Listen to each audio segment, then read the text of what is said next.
My name's Harper Doss. I'm 29, and I want to start with the phone call that blew this whole thing wide open, because once you hear it, everything else is going to make a lot more sense. Hi, is this Harper Doss? I'm calling to confirm the payment plan for Ms. Renee Doss's outpatient procedure. I just wanted to check in, since we haven't seen any of the promised transfers hit her account yet. I sat there for a second, phone against my ear, completely confused. I'm sorry, what payment plan? That call came from a billing coordinator at a surgical center in Charlotte, and it was about my sister, Renee. Except here's the thing.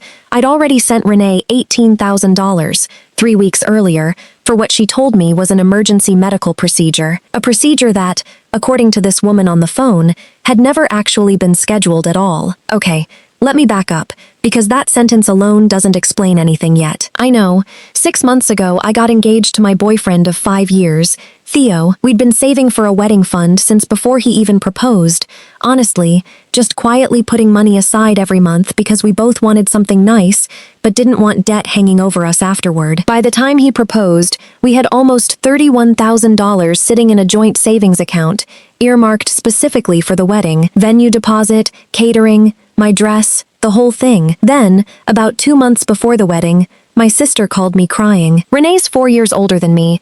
Growing up, we were close in the way sisters are close, when they're forced to share a room and a life and don't really have a choice about it. But somewhere in our 20s, things shifted. Renee struggled more than me, financially especially. A couple failed relationships, jobs that never quite stuck, a general sense that life kept happening to her instead of the other way around. I loved her. I still love her, honestly, even after everything.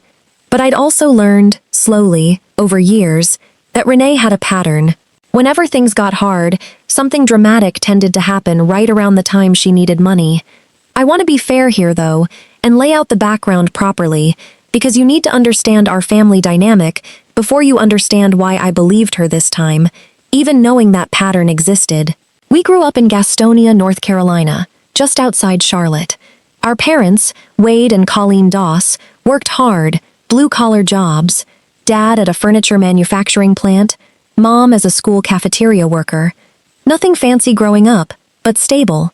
Renee and I shared a room until I was 14.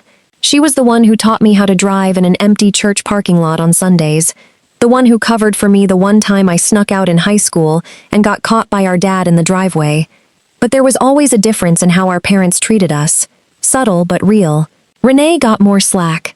If she missed curfew, it was, she's figuring things out. If I missed curfew once, at 16, I was grounded for a month. Renee dropped out of community college after 1 semester, and nobody made a big deal of it. I worked 2 jobs to pay my own way through nursing school, and it was framed like that was just expected of me. Nothing special, nothing worth acknowledging. By the time we were adults, the pattern had fully set. I became a labor and delivery nurse at a hospital in Charlotte. Stable job, steady income, engaged to a good man. Renee bounced between retail jobs and a brief stint doing hair out of her apartment before her landlord shut that down for code violations. She'd had 2 serious boyfriends in her 20s, both of whom left after things got financially messy, in ways that always somehow ended up being someone else's fault, in the version of the story Renee told. I'd helped her before, not huge amounts, but over the years, small loans here and there, rent when she was short, a car repair once, groceries a couple times when things were tight. I never really kept close track, honestly, because that's not really how sisters are supposed to operate, at least not in my head. You help family. That's just what you do. So when Renee called me crying 2 months before my wedding, telling me she'd just found a mass during a self-exam, and her doctor wanted to do an outpatient procedure quickly, before it potentially became something more serious, I believed her immediately. Completely, without a shred of doubt. They said insurance won't cover the full thing because of some pre-authorization issue, she said, voice shaking, genuinely convincing, the kind of crying that sounds real because, I think now, some part of it probably was real, just not for the reason she claimed. I need $18,000, Harper. I don't know who else to ask. Mom and Dad don't have it. I'm scared. I didn't hesitate. I want you to understand that clearly, because it matters for what comes later. I didn't ask a bunch of questions. I didn't demand proof. My sister told me she might have something serious growing inside her body, and I transferred $18,000 out of my wedding fund within about 6 hours of that phone call, because that's what you do when someone you love says they're scared and might be sick. Theo wasn't thrilled, honestly, when I told him. Not because he didn't care about Renee. He liked her, always had, but he pointed out, gently, that this was more than half our wedding budget, and asked if we could maybe verify some of the details first, maybe talk to the doctor's office directly, just to understand the timeline and make sure we could plan the wedding around it properly. I remember getting defensive about that conversation, actually. I told him it felt cold to ask for proof when my sister was scared about a possible tumor. Looking back, I understand exactly why he asked. He wasn't being cold. He was being the person in the relationship still capable of thinking clearly, while I was operating purely on fear and family loyalty. We ended up postponing some wedding deposits, scaling back the venue, cutting the guest list down significantly, all to make the numbers work without the $18,000 we no longer had. I told myself it didn't matter. Family comes first. Renee needed this more than I needed a big wedding. 3 weeks after I sent the money, that phone call came. The one from the billing coordinator at the surgical center. Her name was Denise, and she was calling, she explained, because Renee had apparently listed me as a secondary contact on some financial assistance paperwork months earlier. A completely different, unrelated situation, actually, from a previous minor procedure Renee had genuinely had done over a year earlier, for a benign cyst removal, totally routine, already fully paid off. Denise was doing a records cleanup and noticed my name still attached to an old file, and in the process of confirming details, mentioned the payment plan for what she assumed was Renee's current ongoing balance. "I'm sorry, what current procedure?" I asked, my stomach already starting to sink. Denise paused, checking something. "I don't have any active procedures scheduled for Ms. Doss right now," she said. "Her last visit with us was 14 months ago, for the cyst removal. That balance was paid in full shortly after." I sat there in my car. I was in the hospital parking lot, actually, on a break during a shift, completely still, feeling something cold spread through my chest. "There's nothing scheduled," I repeated. "Nothing at all. Right now. Not with our facility," Denise said carefully, clearly sensing something was off on my end of the line. "Is everything all right, ma'am?" I told her everything was fine, thanked her, and hung up. Then I sat in that parking lot for probably 20 minutes, not moving, running back through every detail of that phone call 2 months earlier. The crying, the specific details Renee had given me, the doctor's name, the type of mass, the urgency, trying to figure out if any of it lined up with what I now knew. I called Renee that evening. I didn't accuse her outright, not yet. I wanted to hear how she'd explain it first, wanted to give her every chance to have some reasonable explanation I hadn't thought of. "Hey, I got a weird call today from the surgical center," I said, keeping my voice as neutral as I could manage. "Something about your billing. I just wanted to check in on how everything's going with your procedure." There was a pause, just slightly too long. "Oh, that's actually already done," Renee said. "Everything's fine. Benign. Thank God. I probably should have called you with an update sooner. Sorry, things have just been so busy." "When was it done?" I asked. "Because the woman I talked to said there's nothing scheduled at all right now, and your last visit there was over a year ago." Another pause. Longer this time. "I went somewhere else," Renee said, a little too quickly. "A different clinic. Insurance stuff, it's complicated. I switched providers." "Okay," I said, keeping my voice level even though my hands were shaking a little on the steering wheel. "Can you tell me the name of that clinic? Because I'd honestly love to just call and confirm everything went well. As your sister, I've been worried." Long silence this time, the kind of silence where you already know, somewhere underneath the hope you're still clinging to, exactly what's coming. "Why does it matter?" Renee finally said, her voice shifting from soft and grateful to something sharper, more defensive. "I told you I'm fine. Why are you interrogating me like this?" "I'm not interrogating you," I said. "I gave you $18,000, Renee. Money that was supposed to pay for my wedding. Because I believed you had a possible tumor and needed emergency surgery. I think I'm allowed to ask a follow-up question." She hung up on me. I sat in my car in that hospital parking lot for a long time after that call ended, staring at my phone, feeling something I can only describe as the floor of my entire understanding of my sister quietly giving way underneath me. I want to walk you through what I did next, because I didn't jump straight to conclusions, even with everything already pointing in an obvious direction. I needed to actually know, not just suspect. I called our mother first, carefully, not mentioning any of my suspicions yet, just asking if she knew anything about Renee's recent medical situation. My mom, it turned out, knew nothing about any of it at all.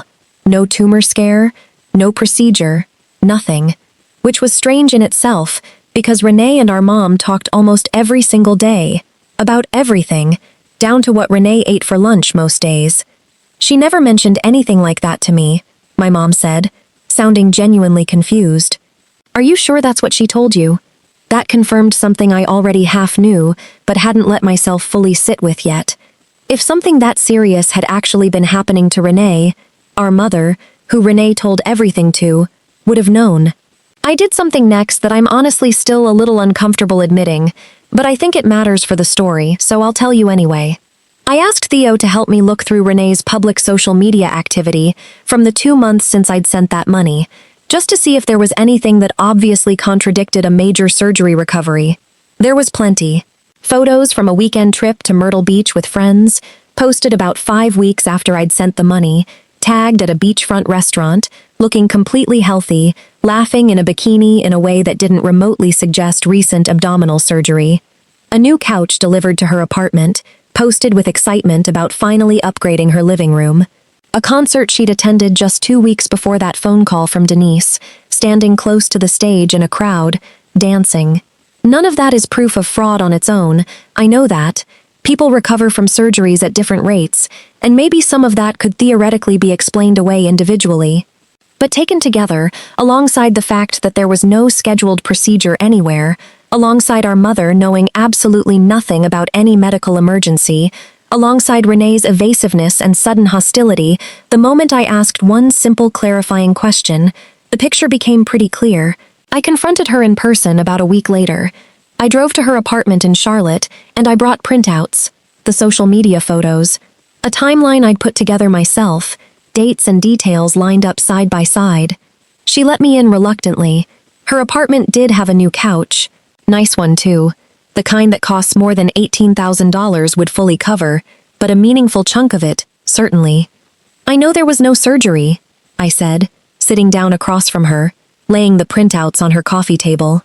I know you told Mom nothing. I know you were at the beach 5 weeks after telling me you needed emergency money for a tumor. I need you to just tell me the truth, Renee. Right now. She was quiet for a long time, staring at the printouts, her jaw tight. Then, finally, something in her seemed to just deflate. I was drowning, she said quietly. I had almost $15,000 in credit card debt from the last 2 years. Collectors calling constantly.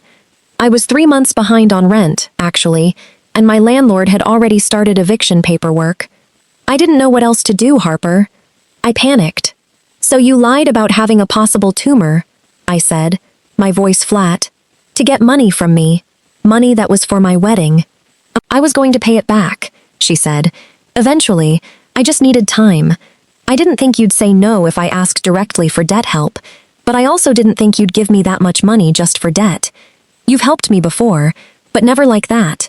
I knew you would, if you thought it was something serious. I sat with that for a moment, feeling something harden inside my chest, replacing the shock that had been sitting there for the past week. So you exploited the fact that I love you enough to panic about you having cancer, I said, because you knew that fear would get you more money than the truth ever would. She didn't really deny it after that. She cried, apologized in the vague, deflecting way people do when they're more sorry about getting caught than about what they actually did, promised to pay it back somehow, eventually, though she couldn't give me any real plan for how. I left her apartment that day, without resolving anything, honestly.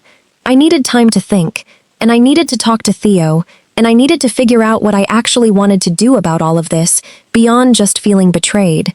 Here's where it gets a little more complicated, though, because this wasn't just about getting my money back, even though that mattered a lot given our wedding was now 6 weeks away, with a fraction of the budget we'd originally planned. It became about something bigger once I actually sat down with a lawyer friend from the hospital, just to understand my options, not necessarily planning to take legal action against my own sister, just wanting to know where I stood. Her name was Alicia Marchetti, a friend from nursing school who'd gone on to do healthcare compliance work and knew a fair amount about fraud, even outside her specific specialty. I explained the whole situation to her over coffee, mostly just venting honestly, not expecting much beyond sympathy. Alicia got quiet partway through my explanation. "Harper," she said, "what you're describing, if you can actually document it the way you just laid it out to me, isn't just a family betrayal. Depending on how she requested that money, text messages, phone calls, anything in writing where she specifically claimed a medical emergency to induce you to send funds, that could actually constitute fraud, real, legally actionable fraud." I hadn't thought about it in those terms at all until she said it. I'd been thinking about this purely as a family wound, something painful and personal, not something with an actual legal dimension. "I'm not saying you should sue your sister," Alicia said carefully, seeing my face. "That's obviously a huge decision, and it's yours to make, not mine. I'm just telling you, factually, what your options actually are, since you asked." I did have text messages, actually. Renee had texted me some of the details during that initial call, follow-ups over the next few days about the procedure and the urgency of the payment, all still saved on my phone. That documentation, Alicia explained, could matter a lot if I ever decided to pursue anything formal. I thought about it for almost 2 weeks. Theo and I talked about it extensively, late at night, going back and forth on what actually mattered most to us here. Getting the money back, obviously, given our wedding was approaching fast. But also, what kind of relationship, if any, I still wanted with my sister moving forward, and what precedent it would set within my whole family if this just got quietly absorbed the way so many of Renee's previous financial episodes always had been. I decided in the end not to involve the police or pursue criminal fraud charges. Not because what she did wasn't serious. It absolutely was, and I want to be clear about that.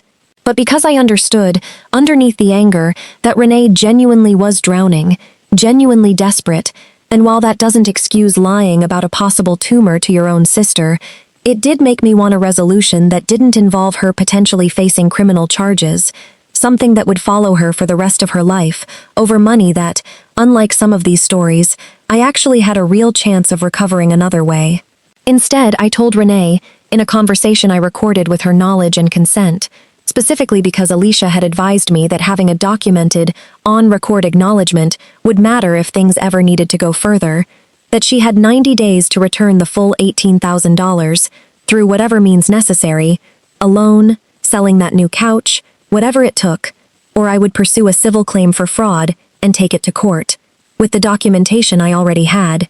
I also told her, and this part was maybe harder for me than anything about the money, that I needed real distance from her for a while, not necessarily forever. But I couldn't attend my own wedding, in 6 weeks, with her standing next to me pretending everything was fine, knowing what she'd done. She wasn't in my wedding party anymore. I'd originally had her as my maid of honor. I moved my best friend Priya into that role instead, with about 5 weeks' notice, which Priya, bless her, handled with total grace even though it obviously wasn't the plan either of us had originally made together. Renee didn't come to the wedding at all, actually. I sent her an invitation still, because I wasn't trying to erase her from the family entirely, but she declined, said it would be too awkward, which, honestly, I think was probably the right call given everything. My parents found out about all of this eventually, obviously, since Renee wasn't at the wedding and people asked questions. I told them the truth, plainly, without much embellishment, because I was tired of managing everyone's feelings about Renee's choices the way our family always seemed to do. My mother's first instinct, honestly, was to try to minimize it a little. "She's always struggled more than you," she said. "Maybe you could have just helped her with the debt directly, if she'd asked honestly." "She didn't ask honestly," I said. "That's the whole point, Mom. If she'd called me and said, 'Harper, I'm drowning in credit card debt and about to be evicted,' I would have sat down with her and figured out what I could actually afford to help with, realistically, without emptying my entire wedding fund. She didn't do that. She specifically invented a possible tumor because she knew fear would get her more money than honesty ever would. My mother didn't have a great response to that. I think some part of her understood. finally, actually understood the pattern she'd spent years quietly enabling by always finding some reason Renee's choices deserved more grace than mine ever did. Renee did eventually pay back a portion of the money, about $11,000 over the following 4 months, cobbled together through some combination of a personal loan and, apparently, selling that couch after all. The remaining $7,000 came in slower, smaller payments over the following year, the last of it arriving just 2 months ago, actually, nearly finishing out the full amount, though by then our actual wedding had already happened, scaled back, smaller than we'd originally planned, but honestly, looking back, still beautiful in its own way. Renee and I talk occasionally now, carefully. Not the way we used to, not the closeness we had growing up sharing a room and covering for each other's mistakes. Something got broken in that phone call, in the 6 hours between her crying about a possible tumor and me transferring $18,000 from my wedding fund, that I don't think fully repairs, even with the money eventually paid back. I think about that call from Denise sometimes, the one that started all of this by accident, a routine records cleanup at a surgical center that just happened to catch my name still attached to an old file. I think about how close I came to never knowing the truth at all, to just assuming Renee's recovery had simply gone well, never once suspecting there'd been no procedure scheduled anywhere in the first place. I don't regret helping my sister when I genuinely believed she needed it. I think that instinct, to show up for family when they're scared, is actually a good one I don't want to lose even after everything that happened. What I've changed, though, is how quickly I hand over that kind of trust without at least a little bit of verification first, especially when the story conveniently arrives with an urgency that doesn't leave room for questions. Theo and I are doing well. Our wedding, even scaled back, ended up being exactly what we needed it to be. Honestly, maybe even more meaningful for being smaller and more intentional than what we'd originally planned with a bigger budget. Sometimes the version of things you get after everything falls apart turns out to matter more than the version you were originally chasing. I still love my sister. I want to be clear about that, because I know it might not sound that way given everything I've just told you. But love, I've learned, doesn't mean unlimited, unquestioning trust, especially once someone's shown you exactly how far they're willing to go, and exactly what fears they're willing to exploit, when they think you'll never find out the difference. Denise, at that surgical center, has no idea what her one routine phone call actually did. She was just doing her job, cleaning up an old file, confirming a detail that seemed minor on her end. But that small, accidental phone call ended up showing me something about my own family that I probably needed to see, even though I never would have gone looking for it myself. That's the whole story, really. Not some dramatic courtroom scene, no screaming confrontation caught on camera. Just a phone call that wasn't supposed to happen, a sister who chose fear over honesty when she needed help, and a wedding that ended up smaller, but somehow more real, once the truth finally came out into the open where it belonged.